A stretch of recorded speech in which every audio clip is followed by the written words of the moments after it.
नमस्कार। हम RBSC syllabus कक्षा 5 की एनवायरनमेंट की बुक पढ़ रहे हैं, पर्यावरण अध्ययन। आज का पाठ है एक रिश्तों की समझ। संजना और सलमा स्कूल में साथ साथ पढ़ते हैं। संजना एक दिन बहुत उदास थी। सलमा ने उसे पूछा, आज तुम इतनी उदास क्यों हो? संजना ने कहा, मेरी माँ की तबीयत खराब है। सलमा बोली, चिंता मत करो संजना, मध्यांतर में हम साथ बैठकर विस्तार से बात करेंगे। आंटी जल्दी ठीक हो जाएंगी। मध्यांतर में सलमा, हाँ संजना, बताओ माँ को क्या हुआ? संजना, माँ को कल से तेज़ बुखार आ रहा है। सलमा, डॉक्टर को दिखाया? संजना, हाँ डॉक्टर ने दवाइयाँ दी हैं। दादी जी व ताई जी माँ की देखभाल कर रही हैं। सलमा, फिर क्यों चिंता कर रही हो? तुम्हारे परिवार में तो सब लोग हैं। संजना, हाँ मेरा पूरा परिवार एक साथ रहता है।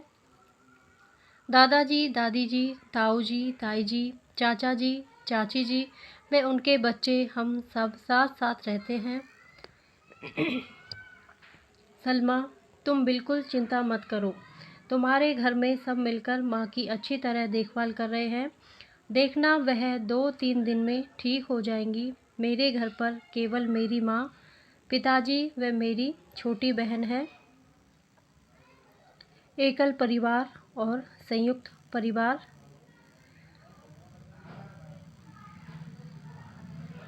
निम्नलिखित सारणी को कॉपी में बनाकर पूर्ण कीजिए। परिवार के सदस्य आपके साथ रहते हैं या कहीं और, स्थान का नाम लिखिए। जैसे दादाजी, तो दादाजी आपके साथ रहते हैं या कहीं और रहते हो तो उस स्थान का नाम लिखिए। इसी तरह सारे परिवार के सदस्यों के रहने का स्थान सामने लिखना है। आपने पिछली कक्षा में एकल व संयुक्त परिवार के बारे में समझा है। एकल परिवारों में बच्चों के पालन पोषण के लिए केवल माता पिता ही होते हैं, जबकि संयुक्त परिवार में सभी सहयोग करते हैं। पता कीजिए और लिखिए, आपके पड़ोस में कौन कौन रहते हैं। इनमें एकल परिवार कितने हैं, उनके घर में कितने कितने सदस्य रहते हैं, उनके बीच काम का बंटवारा किस प्रकार का है। इनमें संयुक्त परिवार कितने हैं, उनमें कितने कितने सदस्य रहते हैं, उनके बीच काम का बंटवारा किस प्रकार का है। संजना का परिवार एकल परिवार होता तो उसकी माँ की देखभाल कौन कौन करता। परिवार का वंश वृक्ष। संजना ने अपने परिवार का वंश वृक्ष बनाया। अणदाराम परदादाजी, मोतीलाल दादाजी, जगदीश पिताजी, संजना स्वयं, धापूबाई पड़नानी जी, कमला नानी जी, रितु माताजी, संजना स्वयं। अब आप भी अपने परिवार के पिता व माता दोनों ओर के सदस्यों की सहायता से वंश वृक्ष बनाइए। सलमा घर आकर पिताजी से पूछती है कि हमारे दादा दादी, चाचा चाची हमारे साथ क्यों नहीं रहते हैं? पिताजी, अपना परिवार इतना दूर शहर में क्यों आ गया? क्या हम अपने गांव में रहकर साथ साथ कार्य नहीं कर सकते हैं? सोचिए और बताइए। सलमा के पिताजी ने उसे क्या उत्तर दिया होगा?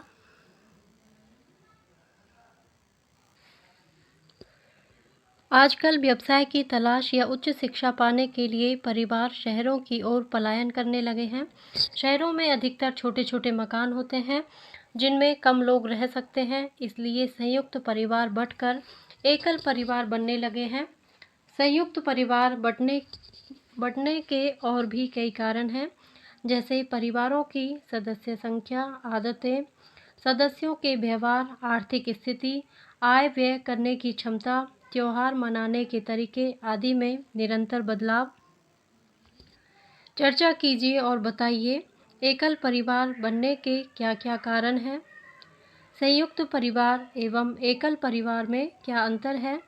समय के साथ त्योहार मनाने के तरीकों में क्या क्या बदलाव आए हैं?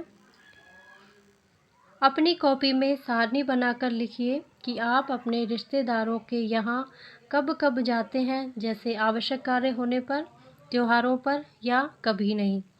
तो रिश्तेदारी दी हुई है नाना जी, नानी जी, दादाजी, दादी जी, चाचा जी, चाची जी, बुआ जी, फूफा जी, मौसा जी, मौसी जी। अगले कॉलम में है क्या आप इनके साथ रहते हैं। अगर रहते हैं तो हाँ लिखिए, नहीं रहते तो नहीं लिखिए। और कब कब जाते हैं, जब भी जाते हो उस त्यौहार का या उस आवश्यक कार्य का, या कभी नहीं, तो सामने ये सब लिखना है। गोद लेना। एक बार बरसात के दिनों में संजना एवं सलमा विद्यालय से पिकनिक मनाने दूर बगीचे में गए। बगीचे में अन्य साथियों के साथ खेल कूद व खाने पीने का आनंद लिया। बगीचे में बैठकर खाना खाते हुए कक्षा के ही मोहन ने योगी से पूछा, तुम अपने साथ किसको लेकर आए हो। योगी, यह मेरी छोटी बहन है। मोहन, यह पहले तो कभी तुम्हारे साथ दिखाई नहीं दी, अचानक कहाँ से आ गई। योगी, यह हमारे घर में नई आई है। इसे मेरे माताजी व पिताजी ने गोद लिया है। जैसे मैं अपने माता पिता का लड़का हूँ, वैसे ही यह भी मेरे माता पिता की लड़की है। इस तरह ये मेरी बहन है। यह मुझे बहुत अच्छी लगती है, मेरे साथ साथ घूमती है और मेरी नकल करती रहती है। किसी रिश्तेदार या अन्य के बच्चे को कानूनी संरक्षण प्रदान करना गोद लेना कहलाता है। सोचिए और बताइए, यदि आप एकल परिवार में रह रहे हैं तो आपकी माँ 2-3 दिन के लिए बाहर जाती है, तब आप कैसा महसूस करते हैं। जिन बच्चों के माता पिता नहीं होते हैं, उनकी देखभाल के लिए सरकार द्वारा संचालित विद्यालय, आश्रम, छात्रावास के बारे में शिक्षक से चर्चा कीजिए। कौन किसके जैसा। संजना और उसकी बहन पिंकी अपनी माँ के साथ मामा की शादी में गई। वहाँ उसकी मौसी जी भी आई। उसकी गोद में एक छोटी सी बिटिया थी। माँ देखो, ये कितनी सुंदर है।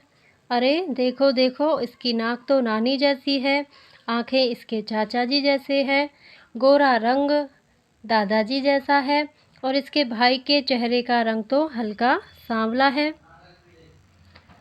पता कीजिए व लिखिए आपके कौन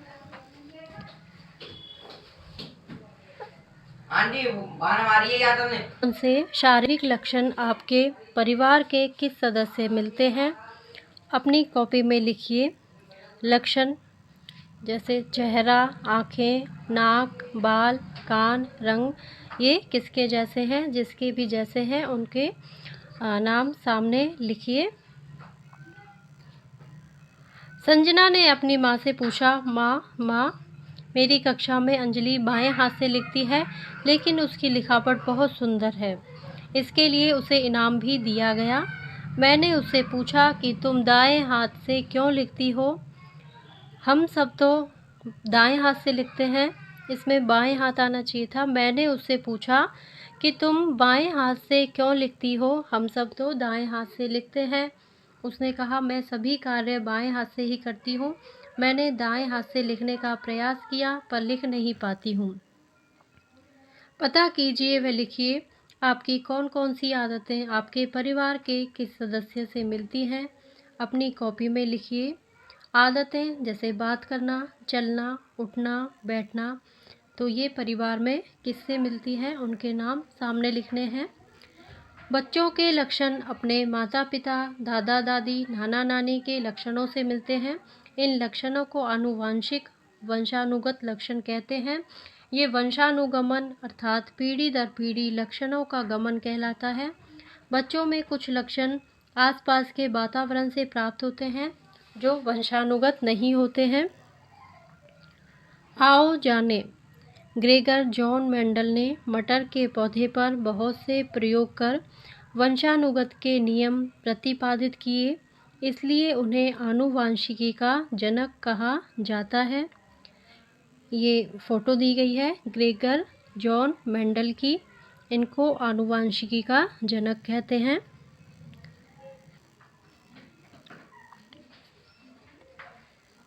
डॉक्टर हरगोविंद खुराना ने वंशानुगत नए गुणों के निर्धारण हेतु कई शोध पत्र लिखे। इस कार्य हेतु इन्हें नोबेल पुरस्कार से सम्मानित किया गया। ये डॉक्टर हरगोविंद खुराना की फ़ोटो है। पिंकी ने यह तो समझा कि हम अपने माता पिता या घर के अन्य सदस्यों जैसे होते हैं, लेकिन वह यह भी जानना चाहती थी कि क्या गुण जानवरों में भी होते हैं। चर्चा कीजिए और बताइए, गाय अपने बछड़े को कैसे पहचानती है? आपकी माँ भीड़ में आपको कैसे पहचानती है? वास्तव में प्रत्येक जीव में उसके माता पिता या पूर्वजों के गुण होते हैं, लेकिन वे कुछ गुणों में भिन्न भी होते हैं। यहाँ तक कि जुड़वा बच्चे भी कुछ कुछ गुणों में एक दूसरे से भिन्न होते हैं। हमने सीखा, अलग अलग कारणों से परिवार एकल या संयुक्त होते हैं। एकल व संयुक्त परिवार में सदस्यों की भूमिकाएं अलग अलग होती हैं। कुछ लोग गोद लेकर बच्चों को पाल पोस कर बड़ा करते हैं। ग्रेगर जॉन मेंडल को आनुवांशिकता का जनक कहा जाता है। डॉक्टर हरगोविंद खुराना को वंशानुगत नए गुणों के निर्धारण हेतु नोबेल पुरस्कार से सम्मानित किया गया। जाना समझा, अब बताइए। आगे अभ्यास प्रश्न है। इन प्रश्नों को आप पाठ पढ़कर पूरा कीजिए और मेरे वीडियो को लाइक कीजिए, शेयर कीजिए और कमेंट करके बताइए कि आपको ये वीडियो कैसा लगा और सब्सक्राइब करना नहीं भूलें। Thank you.